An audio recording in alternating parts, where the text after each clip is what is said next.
Hello everyone, welcome back to our channel পিউপরি blog. তো এটা হলো গত মে মাসের 31 তারিখের ভিডিও। তো বৃষ্টি ভেজে সকালে আমি বানিয়ে ফেললাম গরম গরম আলুর দম। মুড়ি খাবার কমপ্লিট করেই তারপরে চলে এলাম আমার একটা খুব পছন্দের জিনিস বানাতে, তো নারকেল নাড়ু। আমাদের বাড়ির গাছেরই নারকেল। তো যাই হোক, আমি প্রথমবার নারকেল নাড়ু বানাচ্ছি, খুব এক্সাইটেড ছিলাম যে কেমন হবে না হবে। তো গুড়ের পাক তো বুঝতেই পারছো, আর প্রথমবার নার্ভাস তো হবেই, তাই না? তো ফাইনালি বেশ ভালোই হয়েছিল নারকেল নাড়ুটা।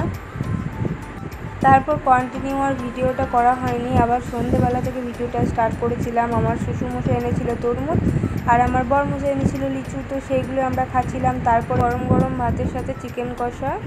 তো তারপরেই খাওয়া দাওয়া কমপ্লিট করে পড়াশোনা দুষ্টুমি শুরু হয়ে গেল। তাই ভালো করে বলো। তো দেখছো কত পাকা হয়েছে। তো যাই হোক, ব্লগটা এই পর্যন্তই, দেখাচ্ছি নেক্সট কোনো ব্লগে। টাটা।